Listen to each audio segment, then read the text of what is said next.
എല്ലാവർക്കും card of the ഡേയിലേക്ക് സ്വാഗതം. ഇന്ന് നമ്മൾക്ക് ലഭിച്ചിട്ടുള്ള ഡിവൈൻ മെസ്സേജ് 6 ഓഫ് സോഡ്സ് ആണ്. പരിവർത്തനം, മാറ്റം, അനുഷ്ഠാനം എന്നിവയാണ് കാർഡിൻ്റെ അർത്ഥം. 6 ഓഫ് സോഡ്സ് ഒരു സ്ത്രീയെയും ഒരു കൊച്ചുകുട്ടിയെയും ഒരു ജലാശയത്തിലൂടെ അടുത്തുള്ള കരയിലേക്ക് തുഴയുന്നത് കാണിക്കുന്നു. അവളുടെ തല മൂടിയിരിക്കുന്നു. അവൾ അവളുടെ ഭൂതകാലത്തിൽ നിന്ന് അകന്നു പോകുമ്പോൾ സങ്കടമോ നഷ്ടമോ സൂചിപ്പിക്കുന്നു. അവളുടെ കുട്ടി അവളുടെ ശരീരത്തോട് ചേർന്ന് കൂട്ടുകൂടുന്നു. അവർ ഒരുമിച്ച് ഈ യാത്ര നടത്തുമ്പോൾ സുരക്ഷിതത്വവും ആയാസവും തേടുന്നു. ബോട്ടിൽ 6 വാളുകൾ നിൽക്കുന്നു. സ്ത്രീയും കുട്ടിയും ഇപ്പോഴും അവരുടെ ഭൂതകാലത്തിൽ നിന്നുള്ള ഓർമ്മകൾ ഭാവിയിലേക്ക് കൊണ്ടുപോകുന്നു എന്ന് സൂചിപ്പിക്കുന്നു.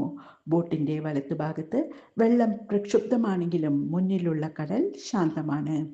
പ്രക്ഷുബ്ധമായൊരു സാഹചര്യം ഉപേക്ഷിച്ച് കൂടുതൽ സമാധാനപരവും പിന്തുണ നൽകുന്നതുമായ അന്തരീക്ഷത്തിലേക്ക് അവർ പോകുകയാണെന്ന് ഈ ഇമേജറി സൂചിപ്പിക്കുന്നു. നിങ്ങൾ വീട് മാറുകയോ ഒരു ബന്ധം ഉപേക്ഷിക്കുകയോ ജോലി മാറുകയോ ചെയ്തത് മൂലം ഒരു മാനസിക പരിവർത്തനത്തിലൂടെ കടന്നു പോകുകയായിരിക്കാം. ഈ മാറ്റം നിങ്ങളുടെ സ്വന്തം ഇഷ്ടത്തിനോ നിർബന്ധിതമോ ആവാം. നിങ്ങൾക്ക് പരിചിതമായ കാര്യങ്ങൾ ഉപേക്ഷിക്കുന്നതിൽ നിങ്ങൾക്ക് വിഷമം തോന്നിയേക്കാം. എന്നിരുന്നാലും നിങ്ങളുടെ വളർച്ചയ്ക്കും വ്യക്തിവികാസനത്തിനും ഈ നീക്കം അനിവാര്യമാണ്. നിങ്ങൾ ഉപേക്ഷിച്ച കാര്യങ്ങളെക്കുറിച്ചുള്ള സങ്കടം കൂടുതൽ മാനസിക വ്യക്തതയും മാറ്റത്തിൻ്റെ പുതിയ തുടക്കമായും മാറും.